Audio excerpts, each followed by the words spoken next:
Então, semana passada, nós trabalhávamos e falamos muito sobre a questão do consultório particular, né?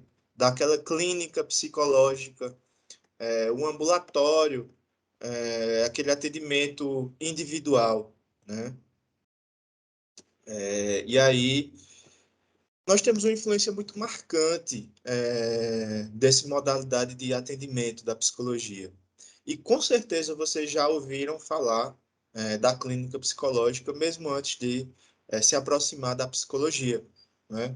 Então, é um fenômeno esse atendimento, né? Porque é um espaço em que um profissional, né, com curso de psicologia, e é necessário que seja psicólogo para que se realize atendimentos psicoterapêuticos. Nós temos diversos outros tipos de terapia, de atendimentos individuais, mas é importante que a gente compreenda que a psicoterapia é estritamente do profissional de psicologia. Então, nós temos que seguir o rigor metodológico, teórico das nossas disciplinas. E também temos um órgão regulatório, que se chama o Conselho Federal de Psicologia, e aí nós temos as sedes regionais. E cada estado e o Distrito Federal terão seus conselhos regionais. E nós precisamos estar ativos nesse conselho, né? Há um pagamento anual, certo? De uma credencial. Então, nós somos fiscalizados e aí devemos seguir alguns modelos de armazenamento de dados, de sigilo, de uma série de situações que precisam ser feita atenção nisso, certo? Por exemplo, nós temos um código de ética, que é um código que rege a nossa prática e nos dá diretrizes de como o profissional de psicologia deve assumir uma postura ética, sabe? E como seria essa postura ética? Em relação a uma atitude, a um modo de estar junto a outra pessoa e principalmente no momento de atuação. Então, se vocês tiverem curiosidade, acessem ao Código de Ética da Psicologia que vocês vão perceber que, independente do campo de atuação do profissional de psicologia, esse código de ética vai nos dar uma direção básica para as nossas intervenções. Eu vi aqui a pergunta de Amanda, e aí o sigilo, tipo o sigilo médico, deixa eu te explicar. Toda situação trabalhada no atendimento psicológico deverá ser mantida em sigilo, ou seja, Amanda busca o atendimento de Hugo, certo? Hugo não pode compartilhar as situações trazidas da vida de Amanda, do sofrimento de Amanda, e não pode compartilhar enfim, outros psicólogos que não façam parte de um grupo de supervisão. Não posso compartilhar com pessoas não psicólogas. Então,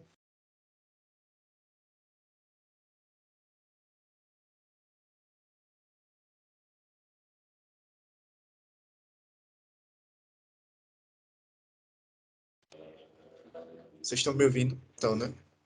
Bom, então esse segredo se estende e que é mantido entre terapeuta e paciente. Então, imagine vocês serem atendidos por um profissional que não guarda com zelo as informações que vocês trazem sobre o sofrimento, sobre a existência de vocês. Então, é necessário ter esse cuidado, cuidado com as informações, com aquilo que é compartilhado, para que não exponha o paciente e o sofrimento do paciente e, consequentemente, haja uma exposição exacerbada daquela pessoa. Lógico que existem algumas situações muito específicas, certo? Em caso Ideação suicida. Alguém aqui já ouviu falar em ideação suicida? É quando a pessoa já está idealizando um modo de cometer o suicídio, por exemplo. E aí isso é trazido e percebido no atendimento psicológico. Então, o profissional de psicologia tem o dever de questionar essa pessoa que está com ideação suicida, se há o contato, o nome, a referência social, a pessoa que pode dar o apoio em caso de uma tentativa de suicídio, certo? E nesse caso, especificamente, o sigilo deve ser quebrado. A gente tem uma responsabilidade social com as pessoas que a gente atende. Então, a ideação suicida é um sofrimento intenso e que muitas vezes é percebido como a única possibilidade de sanar aquele sofrimento, né? Então, nesses casos, a gente quebra o sigilo, entra em contato com a pessoa, que pode ser um amigo próximo, pode ser um familiar, pode ser alguém de uma rede de apoio, e aí é necessário que nós entremos em contato, porque se trata de uma questão de saúde pública, se trata de uma questão de zelo à vida humana. Outros casos específicos também, em situação de abuso sexual, né, a gente precisa notificar os órgãos responsáveis pelas providências cabíveis, que nesse caso é o Ministério Público, é a própria delegacia, é o contato com as pessoas responsáveis, caso se trate de uma criança ou um adolescente. Então, há uma mobilização da rede nesse sentido, em que se considera que os prejuízos da ruptura do sigilo são muito inferiores do que o silêncio, do que a nossa omissão. Porque deixar de comunicar uma situação como essas que eu acabei de citar, se trata de uma omissão. E aí a gente pode responder administrativamente diante do Conselho de Psicologia, mas também podemos responder criminalmente, né? Então é importante que nós conheçamos cada passo que a gente precisa dar, principalmente quando a gente estiver diante da vida do outro. Eu vi aqui alguns exemplos, exemplos não, algumas perguntas, e aí eu vou trazer para vocês. É, Amanda também perguntou sobre as aulas da faculdade e estágio. Bom, galera, nós temos a possibilidade de desenvolver alguns campos diferentes no próprio estágio. Então, temos estágio em psicologia escolar, temos estágio em psicologia social, atuando diretamente com a política pública no SUAS, no Sistema Único de Assistência Social. Nós temos a possibilidade de estagiar, isso ainda durante a formação, galera, porque considero que o principal é que durante nossa formação nós tenhamos propriedade prática, não somente teórica, certo? Muitas coisas que vamos ler nos livros, nos artigos científicos, são fundamentais para que a gente subsidie nossa prática, mas a experiência, o dia a dia de trabalho é que vai trazer esse manejo que a gente vai construindo ao longo da nossa trajetória. Então, na instituição de psicologia, de ensino em psicologia, nós temos estágios extracurriculares, ou seja, estágios que o estudante poderá buscar no próprio município, fazer seleções externas para ter acesso a isso, né? Seja numa psicologia do trânsito, seja numa questão de avaliação psicológica, seja numa psicologia escolar, numa psicologia da saúde hospitalar, numa psicologia social. E aí temos estágios obrigatórios nas formações em psicologia. E esses estágios obrigatórios são oferecidos diversos campos de atuação. Em saúde mental, em psicologia jurídica, em psicologia organizacional, psicologia do trabalho, em psicologia da saúde, na própria psicologia escolar. Então, vejam, nós temos uma dimensão extracurricular que com certeza vai complementar a formação em psicologia, mas temos estágios obrigatórios. E é fundamental a realização desses estágios obrigatórios, porque só é possível concluir a graduação em psicologia acessando esses estágios. Então, aquele estudante de psicologia que decide estudar essa disciplina, buscar essa profissão, tenha ciência que, durante a formação acadêmica, vocês terão a obrigatoriedade de experimentar a prática. Então, vocês terão um acompanhamento supervisionado por um professor supervisor, e esse professor supervisor dará todo o suporte, fará algumas intervenções junto com vocês, né? Porque considerem o seguinte: quando a gente lida com o sofrimento do outro, seja enquanto psicólogo formado ou enquanto acadêmico em psicologia, estudante de psicologia, muitas questões nos tocam, nos atravessam. E aí é fundamental essa presença da supervisão para que seja compartilhado. E aí sim, nesse ambiente, é autorizado o compartilhamento e o estudo dos casos, certo? Então, na formação em psicologia, nós temos possibilidade de atuação em psicologia clínica, em psicologia social, em psicologia hospitalar, em psicologia da saúde, em psicologia social. Então, é uma diversidade de campos que vai depender muito do local que vocês escolherem para estabelecer e se desenvolver. E aí é importante que vocês entrem em contato, principalmente com as coordenações dos cursos de psicologia das instituições que vocês se interessam, certo? Para que vocês entendam quais as disciplinas e quais os estágios obrigatórios que são oferecidos na grade curricular.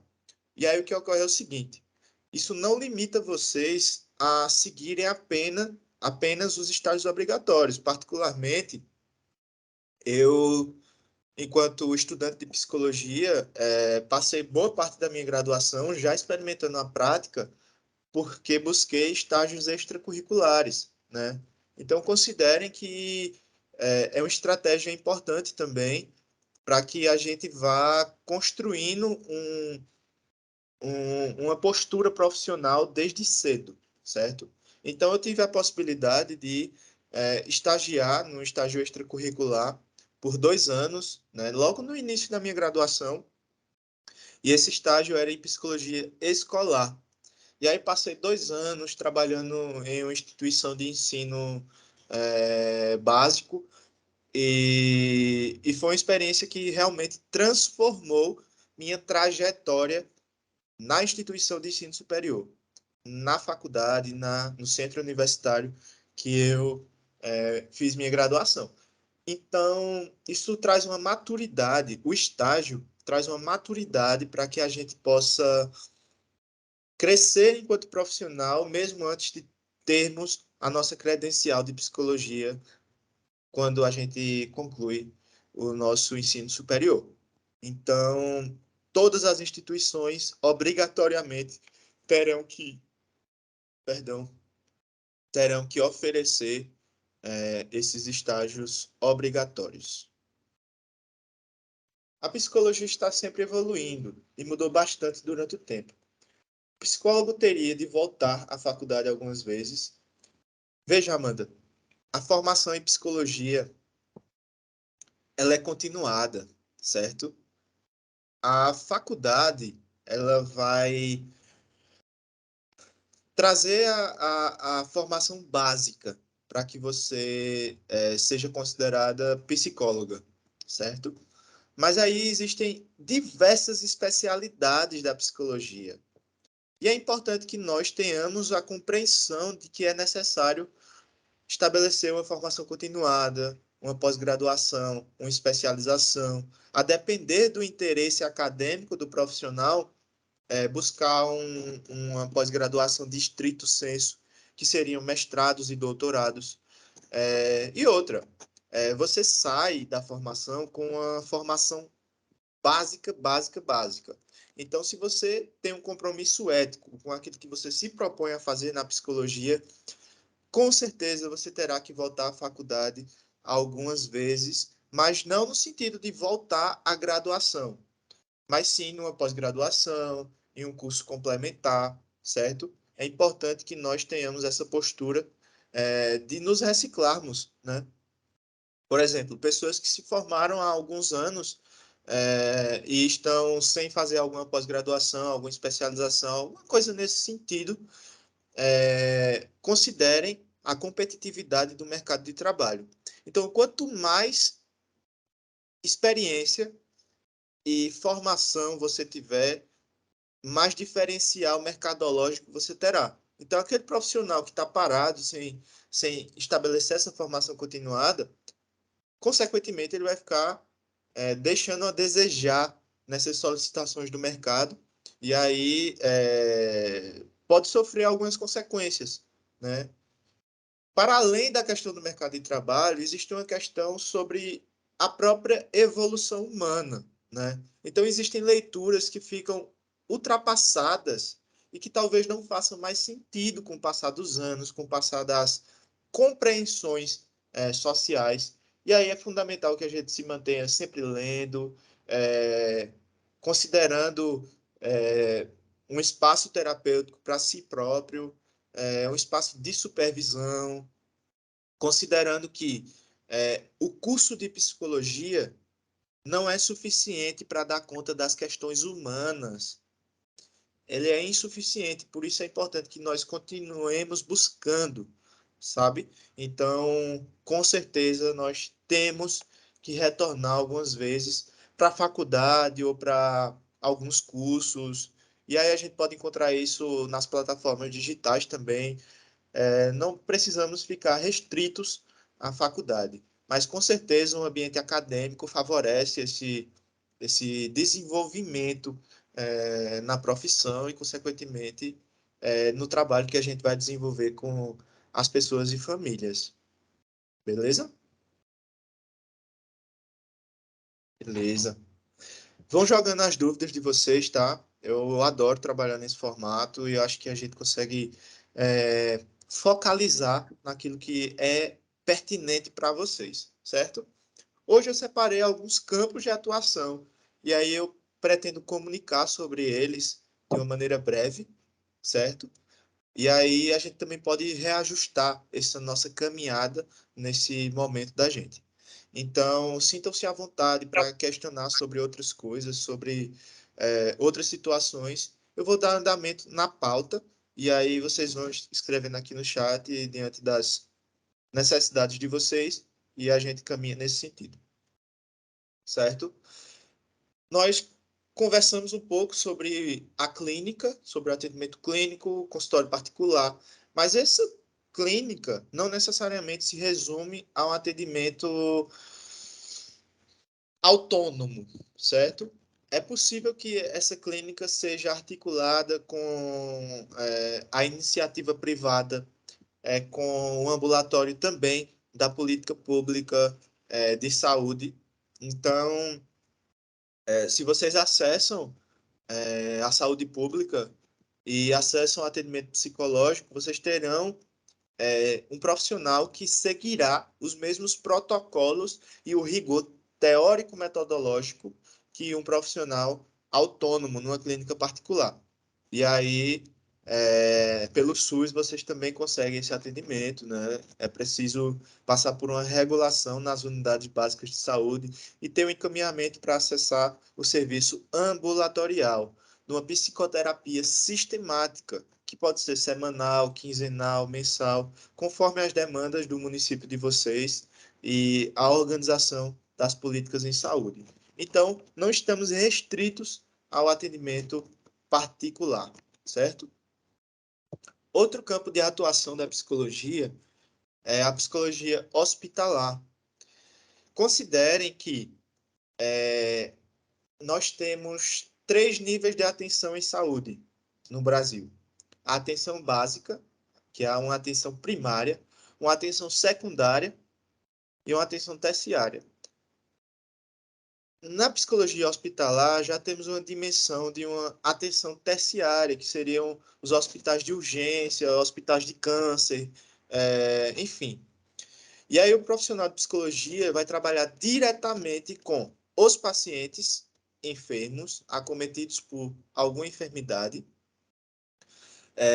vão trabalhar diretamente com as famílias, porque considerem que o sofrimento para alguém que precisa desse hospital para se manter vivo é um sofrimento intenso.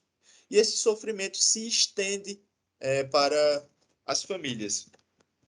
Então, o apoio psicológico é fundamental no que diz respeito a uma escuta, a um acolhimento, a uma escuta qualificada, especializada.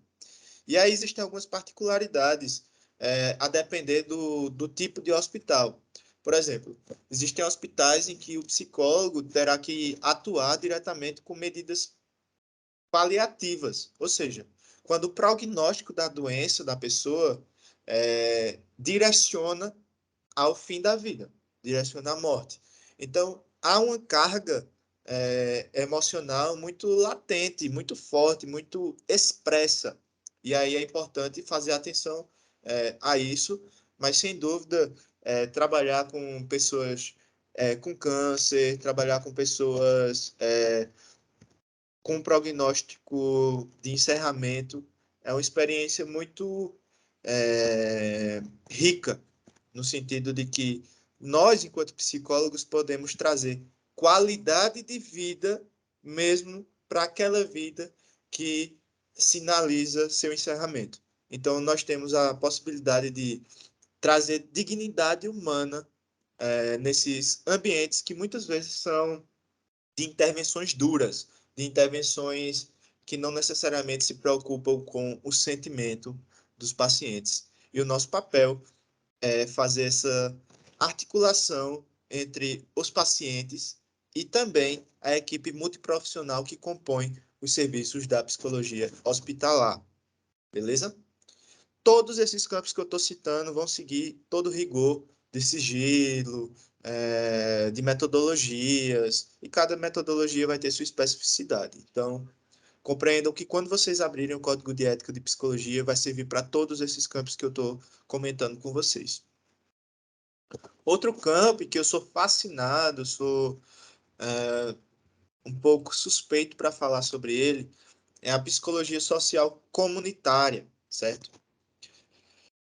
No início do século XX, a psicologia social, como era conhecida, ela era muito voltada a aspectos individuais da humanidade, das sociedades. Então, nós tivemos um nascimento de uma psicologia social propriamente dita na América do Norte, certo? No início do século XX. E aí considerem a cultura norte-americana articulando com as práticas profissionais que são oferecidas. Então, nós tínhamos uma psicologia que buscava intervir sobre o indivíduo para haver uma transformação coletiva, uma modelagem de comportamentos que pudessem trazer produtividade, certo? Então, com o passar dos anos, essa psicologia foi se disseminando e se globalizando. Mas será que uma psicologia social pensada na América do Norte faria sentido no nosso Brasil? Será que ela estaria totalmente articulada e faria total sentido e a gente simplesmente reproduziria os modelos de atenção? Foi começado a perceber na década de 70, principalmente, que os métodos utilizados na América do Norte, e aí especificamente nos Estados Unidos, eram insuficientes diante das demandas da América Latina. Então, na década de 70, houve alguns seminários e conferências, e aí o Peru foi o país que nos deu uma inauguração de uma psicologia social comunitária. Como seria essa psicologia social comunitária? É uma psicologia articulada com as mazelas das comunidades que acessam. Ou seja, não é mais o psicólogo que entende, eu preciso intervir sobre aquela pessoa para que aquele ciclo seja modificado. Não. Primeiro há uma aproximação sócio-histórica, ou seja, cada comunidade tem suas próprias compreensões, seus próprios conhecimentos, e aí ninguém melhor do que a própria comunidade para nos referenciar quais são suas necessidades. Não sou eu que estou de fora que vou sinalizar a necessidade da comunidade. E aí, com essa aproximação, nós tivemos uma concepção de uma psicologia social comunitária, considerando uma articulação com a sociologia, né? E aí com a perspectiva histórica das pessoas. Então, eu não posso dizer que cada pessoa que se encontra nesse minicurso hoje tem a mesma cultura. Por quê? Necessariamente viemos de lugares diferentes, compreendemos as coisas e nos relacionamos de modos distintos com essas coisas. Então, com o avanço dessas compreensões, nós tivemos aqui no Brasil, e aí no início da década de 90, principalmente a partir dos direitos fundamentais constituídos na nossa Constituição Federal, direitos sociais básicos foram concebidos a nossos cidadãos brasileiros. E aí, na década de 90, nós tivemos a Lei Orgânica de Assistência Social. Nessa lei é instituído o SUAS, o Sistema Único de Assistência Social. E aí é trazido diversas diretrizes que apresentam programas, projetos, serviços e benefícios de garantia de direitos, certo? Considerando que cada comunidade vai ter sua especificidade. E eu não posso considerar que todo mundo tem as mesmas oportunidades.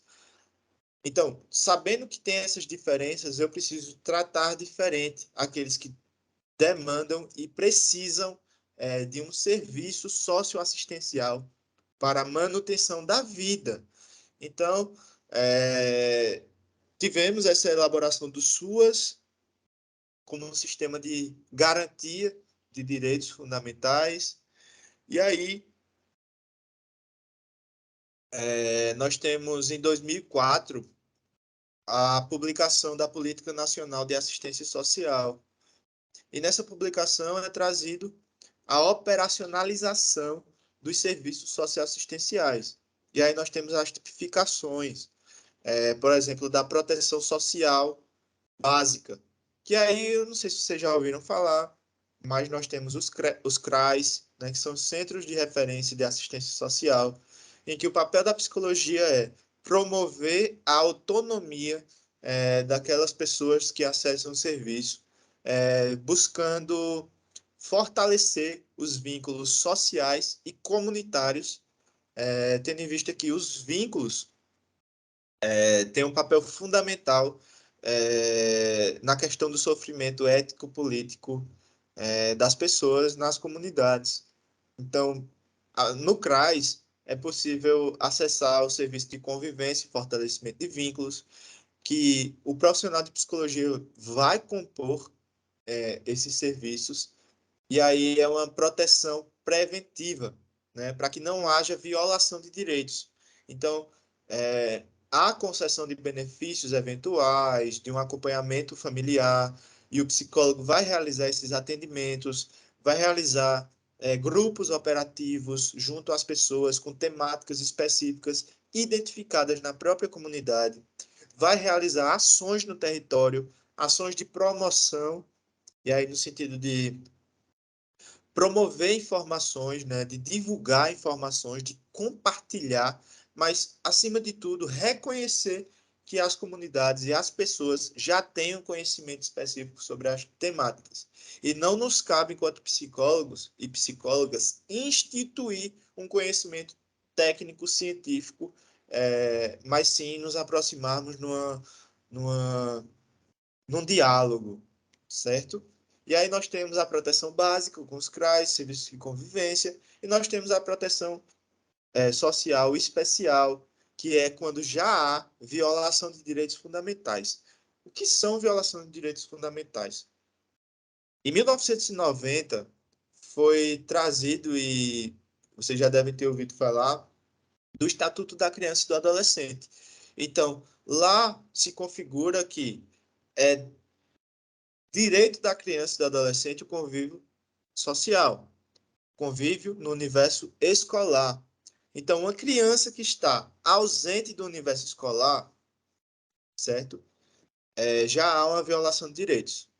A criança está sendo violada, e muitas vezes pela própria família ou pelo próprio Estado, que não garante essa quantidade de vagas diante das demandas, por exemplo. E aí o papel nosso da psicologia é de buscar fortalecer esses vínculos, é de buscar orientar essas famílias a respeito de direitos fundamentais e buscar acionar uma rede de garantia. Percebam que trabalhar com política pública, seja na assistência ou na saúde, é necessário uma articulação. Nós nunca vamos trabalhar sozinhos. A psicologia não trabalhará sozinha. Ela trabalhará com diversas outras disciplinas, com o direito, com o serviço social, com a enfermagem, com a educação física, enfim. E aí é necessário que nós tenhamos um diálogo com essa rede, porque a intenção das políticas públicas é de vislumbrar caminhos de cuidado que considerem o ser humano em sua integralidade. Então, não é somente os aspectos psicológicos que serão suficientes para dar conta das demandas das pessoas e das famílias.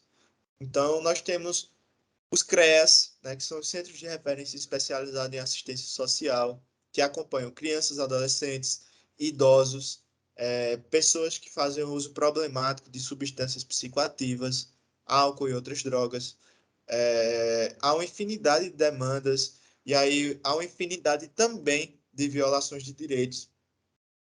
Abuso e exploração sexual de crianças e adolescentes. Inclusive, amanhã, dia 18 de maio, é o dia do combate ao abuso e exploração sexual. Então, nós trabalhamos, enquanto psicologia, nesse serviço do CREAS, especialmente, numa perspectiva de orientação, né, de divulgação e de cuidado, de proteção. Então, trabalhamos com abuso sexual, trabalhamos com adolescentes que cometeram atos infracionais, certo? Crianças e adolescentes não cometem crimes, cometem atos infracionais. E aí as medidas a serem tomadas são medidas socioeducativas. E aí cabe também na psicologia social comunitária o acompanhamento desses adolescentes que cometeram esses atos infracionais e estão cumprindo medidas socioeducativas. Abuso sexual, medidas socioeducativas, violência e maus tratos contra a pessoa idosa ou crianças e adolescentes, exploração financeira, porque considerem que uma pessoa idosa, e aí é um exemplo hipotético, uma pessoa idosa recebe sua aposentadoria ou benefício e demanda uma série de situações.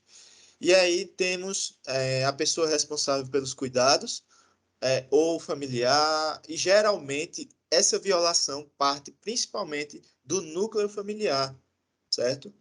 Sejam netos, sejam filhos, enfim, principalmente no lugar onde a pessoa mora. E aí há uma apropriação indevida do benefício. Ou seja, o benefício que deveria ser utilizado para a pessoa idosa na melhoria de sua qualidade de vida é utilizado para outras questões que não fazem o menor sentido e comprometem diretamente essa qualidade de vida. Por exemplo, falta dinheiro para comprar fralda para a pessoa, mas não falta dinheiro para, por exemplo, fazer uso de alguma substância psicoativa com o dinheiro da pessoa idosa. Então, esse acompanhamento também é fundamental.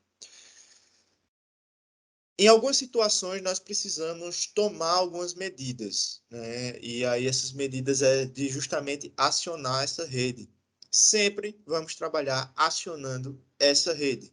E aí é necessário notificação ao Ministério Público, à delegacia, à rede de saúde, enfim, o Poder Judiciário. Por quê?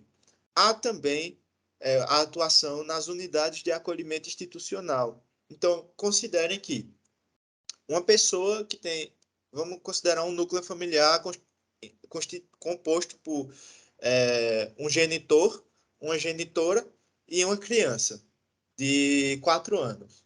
Essa criança de 4 anos é trancada em casa para que o genitor e a genitora acessem a um bar e vão para um bar, beber, fazer uso de substâncias psicoativas, e essa criança fica sozinha, em um total risco. É considerado negligência, é considerado abandono de incapaz, e aí alguém notifica ao conselho tutelar, por exemplo. O conselho tutelar vai junto à polícia e consegue fazer um acolhimento institucional. Essa criança é direcionada para a família extensa, por exemplo. Quem são quem é o tio dessa criança? Quem é avô dessa criança? Será que essas pessoas compõem uma rede de apoio ou não fazem parte do cotidiano? Então, há a possibilidade de reintegrar essa criança que foi acolhida a essa família extensa, há a possibilidade de reintegração ao núcleo familiar, mas há também a possibilidade dessa criança ser destituída do poder familiar. Que é isso? Toda criança, para ser adotada hoje, ela precisa primeiro ser destituída do poder familiar. É quando a família já não tem mais nenhum poder sobre a criança, em detrimento de uma ruptura total da possibilidade de cuidar dessa criança. E aí, nós atuamos nas casas de passagem, nas casas de acolhimento e trabalhamos diretamente com o Poder Judiciário, porque quem decide a reintegração ou o caminho para a adoção é o Poder Judiciário, e aí especificamente as varas da infância e da adolescência, tá? E aí nós fazemos avaliações técnicas, acompanhamos não só a criança ou adolescente, mas também a família, para identificar se já há alguma transformação, alguma mudança nessa cultura familiar que favoreça a reintegração. Caso não haja essa mudança que possa garantir a proteção dessa criança ou adolescente, enfim, há um encaminhamento, portanto, para a destituição e, consequentemente, para a adoção, certo? Acho que isso é um panorama muito básico de como a gente pode trabalhar na psicologia social, acessando a comunidade através das instituições socioassistenciais. Logicamente, nós podemos atuar também articulados com ONGs, com organizações sociais, inclusive com a iniciativa privada, certo? É isso. Eu vou ler a pergunta de. Acho que não é uma pergunta, acho que é uma contribuição. Eu vou ler. Meu colégio antigo me ameaçava com o conselho tutelar porque eu não queria ficar na escola sozinha. E falavam que se eu não fosse para a escola, eles acionariam o conselho tutelar e iam me separar dos meus pais. Amanda, é muito difícil para mim ler essa situação e eu só consigo imaginar o quão duro deve ser sofrer esse tipo de ameaça, porque não é papel da escola trazer esse tipo de terror, certo? E é importante a gente conhecer a atuação do Conselho Tutelar, que muitas vezes é considerado o bicho-papão das crianças e adolescentes, e aí há uma representação social de que se trata de um serviço que viola os direitos das famílias muito mais do que garante. O Conselho Tutelar da Criança e do Adolescente é um órgão de atuação autônoma que foi instituído em 1990 em conjunto com o Estatuto da Criança e do Adolescente. Então, o Conselho Tutelar representa a criança e o adolescente quando não há responsáveis familiares para dar conta dessas demandas. Lógico que existem algumas questões que ficam sobre o encargo do Conselho Tutelar, e aí os acolhimentos institucionais, a porta de entrada da criança e do adolescente às casas de passagem é através do Conselho Tutelar. No entanto, esse acolhimento precisa ser respeitar alguns fluxos. E não é porque você não queria ficar na escola sozinha que constitui uma violação de direitos. Na verdade, a violação de direitos que você sofreu está justamente nessas orientações escolares que realmente não fazem o menor sentido, tá? Então, eu imagino a dureza de sofrer esse tipo de ameaça, né? E é importante a gente se aproximar das atribuições do Conselho Tutelar, caso a gente trabalhe nos serviços socioassistenciais, porque vamos trabalhar diretamente com essas pessoas, tá? E aí, é, inclusive, galera, eu atuei na equipe técnica do Conselho Tutelar do município em que moro, fazia escutas de crianças e adolescentes que poderiam ou não ser acolhidos, e não é tão simples assim não, esse acolhimento institucional, certo? É considerado, para nós da psicologia, um período de muita dificuldade quando a gente precisa fazer um acolhimento institucional. É o último recurso, certo? Então, o papel do Conselho Tutelar é muito mais de tentar fortalecer essa participação dos pais, dos responsáveis, do que propriamente separar, né? Então, nesse caso, eu lamento por você ter tido essa experiência. Infelizmente, eu sei que essa é uma experiência comum, certo? Porque nas comunidades há essa representação social de que o Conselho Tutelar serve para separar as crianças dos pais. Beleza? Obrigado por compartilhar, tá? E aí nós temos também outro campo de atuação.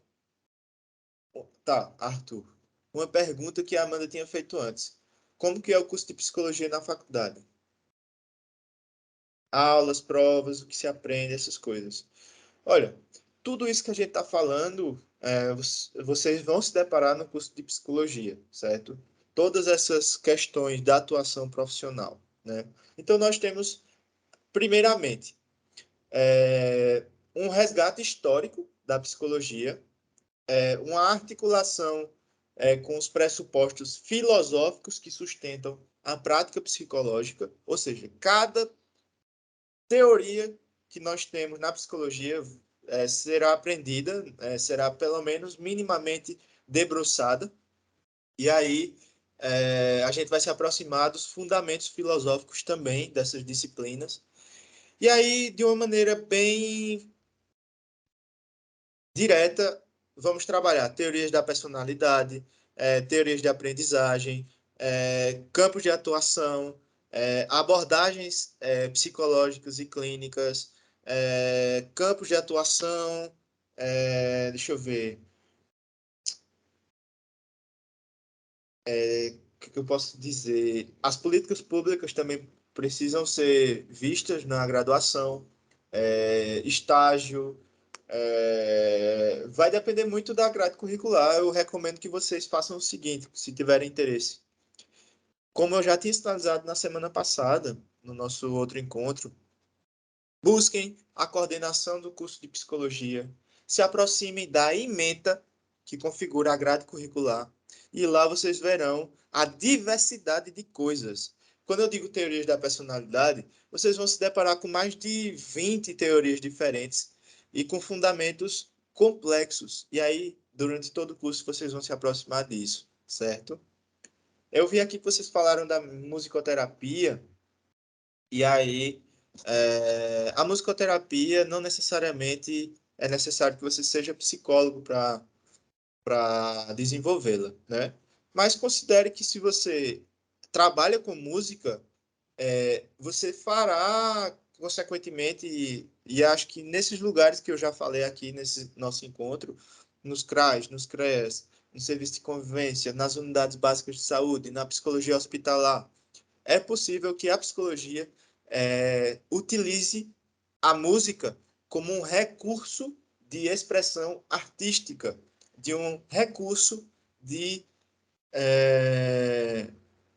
comunicação. Particularmente, eu já atuei em um trabalho voluntário por um ano no Centro de Atenção Psicossocial, que são os CAPs, né? Que veio como modelo substituto aos modelos manicomiais. E aí eu trabalhava diretamente com pessoas que tinham um uso de álcool e outras drogas, tá? E aí, na minha história pessoal, eu trabalhei por muito tempo com música, eu sou músico, e utilizava a música como um recurso de intervenção. Então, eu utilizava nesse serviço a música não como musicoterapia, porque a musicoterapia tem algumas especificidades, mas eu utilizava a música como um recurso expressivo. Então, é, essa expressão está totalmente articulada com as intervenções psicossociais. O que são intervenções psicossociais? São intervenções que articulam tanto o individual quanto o coletivo. Então, quando eu toco determinada música, pode tocar, ou melhor, mobilizar, atravessar, promover um conjunto de emoções para determinada pessoa. E isso impacta as suas relações com os objetos, com a própria substância, nesse caso da minha experiência, e com os outros, né? Com as famílias, enfim. É importante a gente considerar essas possibilidades, porque em alguns momentos vamos trabalhar com recursos artísticos, por exemplo, pinturas, com teatro, certo? E aí nós temos especificidades, temos o psicodrama, por exemplo, o teatro do oprimido, que as pessoas assumem papéis de atuação e vivem aquele personagem naquela atuação. E é importante a gente se aproximar dessas questões, e com certeza vocês vão ver isso caso escolham o curso de psicologia, caso escolham a psicologia como a profissão de vocês, né? Mais alguma dúvida?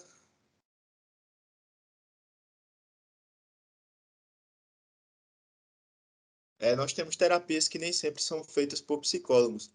E aí é importante que vocês, ao buscarem um acompanhamento psicológico, se certifiquem de que a pessoa está matriculada no CRP, certo? Que é o Conselho Regional de Psicologia.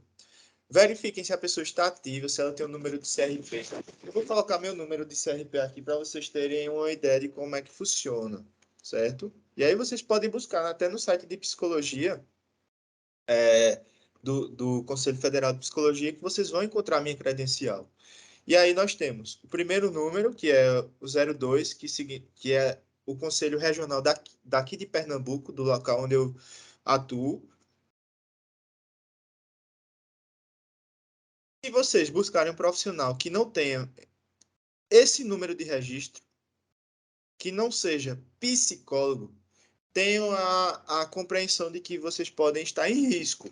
E aí eu recomendo fortemente que vocês, ao buscarem ajuda, buscarem um acompanhamento psicológico, se certifiquem de que a pessoa está devidamente matriculada, que realmente é um profissional de psicologia, que concluiu, passou por todo o rigor metodológico.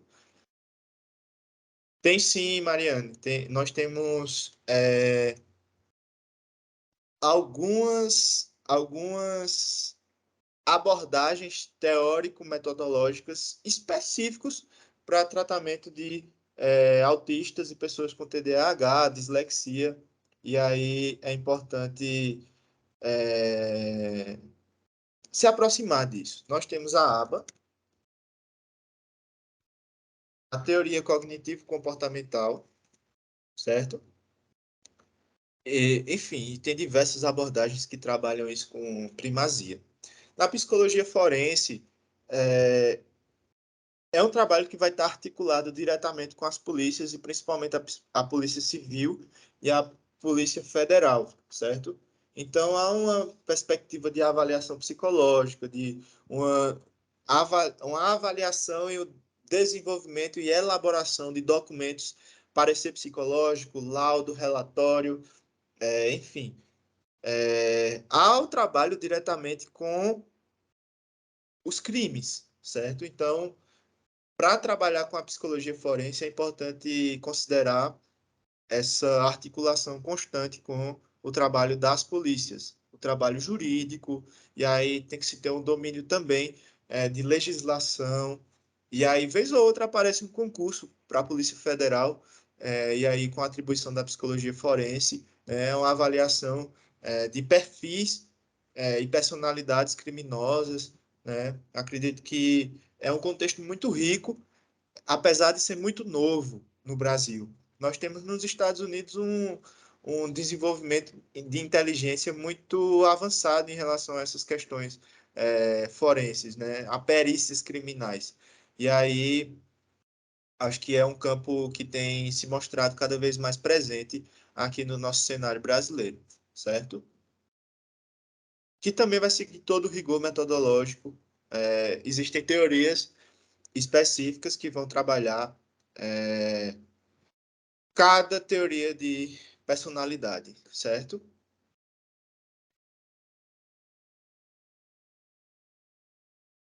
Se eu quisesse fazer um jovem aprendiz, teria algo próximo da psicologia. Acredito que talvez seja possível em alguma oportunidade de jovem aprendiz de recursos humanos, certo? Acho que você se aproximaria de uma perspectiva da psicologia, que seria a psicologia organizacional, a psicologia do trabalho, tá?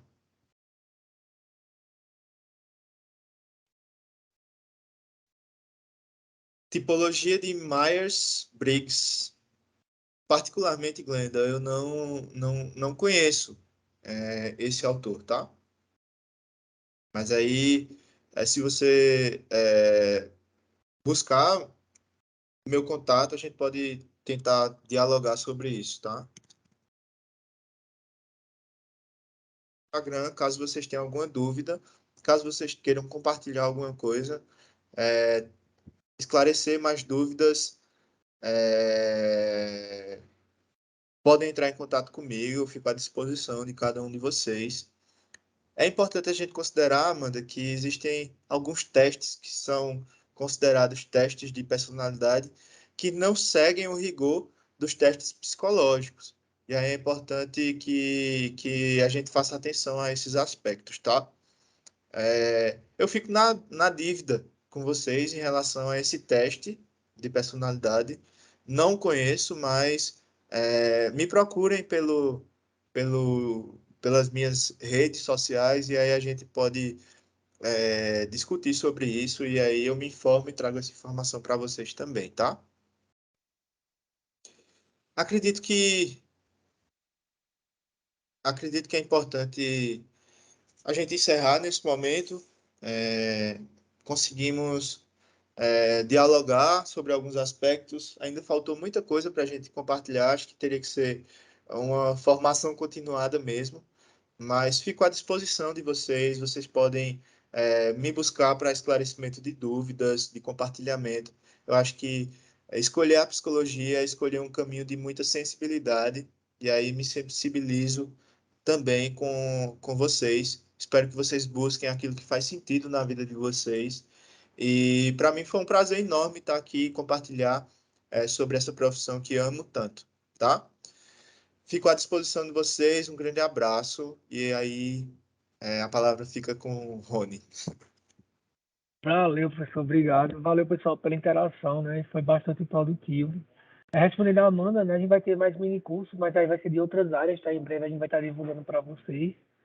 Mas nada impede, né? O professor passou o arroba dele aí, então vocês podem estar seguindo e fazendo a interação com ele, que ele está à disposição para tirar dúvida de vocês, tá? E aí tem o link da presença que a Sabrina colocou no chat, então quem participou da semana passada e dessa pode estar preenchendo, porque em breve a gente vai mandar por e-mail o certificado de participação do minicurso, tá? Professor, mais uma vez, obrigado pela participação, né, pela tarde disponibilizada para passar com a gente. E até a próxima, pessoal. Valeu, tchau, tchau.